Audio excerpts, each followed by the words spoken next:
Bienvenidos, bien hallados. Este es el podcast Crónicas de Naina. Yo soy Naina y hoy voy a hablar de la actitud ante la práctica.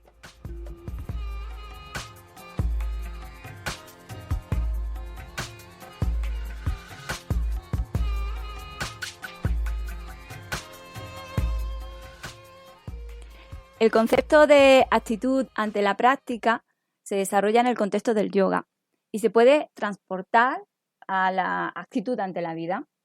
El Sutra 1.22 de los Yoga Sutra de Patanjali, en la traducción realizada por el maestro de yoga Iyengar, dice: existen diferencias en las prácticas de quienes son blandos, moderados y entusiastas. Óscar Pujol, doctor en sánscrito y escritor, lo traduce como: existen diferencias en el resultado según el grado de la práctica, sea suave, medio o fuerte.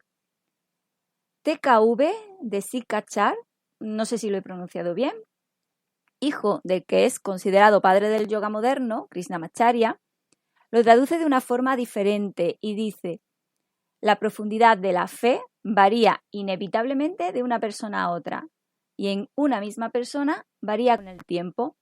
Los resultados reflejarán estas variaciones. Bueno, viene a decir más o menos que la actitud ante la práctica va a determinar el efecto o el resultado de la misma, eso está claro. Y que la actitud es el estado mental en el que te encuentras cuando piensas en practicar yoga, no cuando comienzas tu práctica de yoga.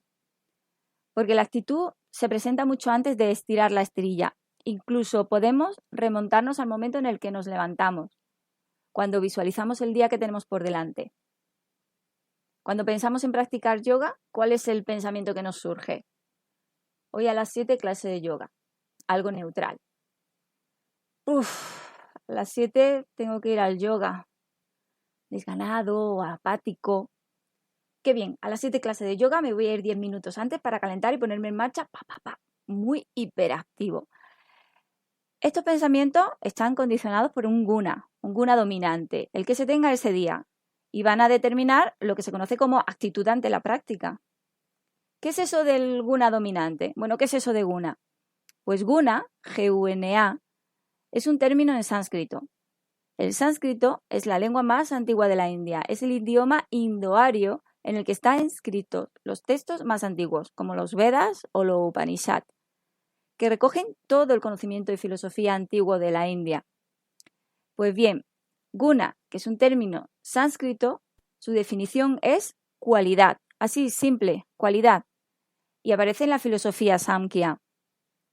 El Samkhya es una de las principales escuelas filosóficas de la India y según la tradición es la más antigua. Existen otras escuelas clásicas como el Vedanta o la Mimamsa, entre otras. Básicamente, cada escuela intenta explicar la realidad y la condición del ser humano según sus propias teorías, que al final no son distantes entre sí. Cuando las lees te das cuenta que es el mismo gato con distinto collar. El Samkhya reconoce la autoridad de los Vedas, que como he dicho son los textos sagrados más antiguos, escritos en sánscrito. Y a modo de resumen, muy resumido, voy a decir que para la filosofía Samkhya, el origen de lo que conocemos hoy día, la realidad, la que percibimos y la que no percibimos, surge de la combinación de dos conceptos, o más bien dos principios, porque el Samkhya los llama principios, Purusha y Prakriti. Purusha es la conciencia pura, que es simple, que es inmutable, es el sujeto del conocimiento, también se le llama sujeto testigo o el que ve. Y todos tenemos un Purusha, una conciencia individual. El Samkhya dice que todos los Purushas son idénticos entre sí, pero independientes. Prakriti es la materia. Es inconsciente, pues no tiene conciencia en su estado original porque la conciencia es Purusha. Prakriti, la materia, va a estar siempre cambiando y está constituida por 3 gunas, las 3 cualidades, en estado equilibrado, es decir, en la misma proporción, 1/3. Los 3 gunas son Sattva, Rajas y Tamas. Sattva es luz, iluminación, paz, claridad. Rajas es movimiento, dolor, pasión, actividad. Y tamas es oscuridad, ofuscación, inercia, pesadez, pereza. Según la filosofía Samkhya, por la conjunción, en sánscrito conjunción es Sam-yoga, pues por la conjunción de materia y conciencia, los gunas se desequilibran y en su afán de volver a su equilibrio original, interactúan, expresando la realidad que conocemos, el universo, lo que percibimos y lo que no percibimos. Vuelvo un momento a Purusha, a la conciencia. Como todos tenemos un Purusha, y para el Samkhya todas las conciencias son idénticas y tienen capacidad de discernimiento, saben distinguir entre el bien y el mal, conocen la realidad, etcétera, etcétera, todos deberíamos ser, o por lo menos pensar y actuar de igual manera. Pero el Samkhya también dice que los Purushas son independientes.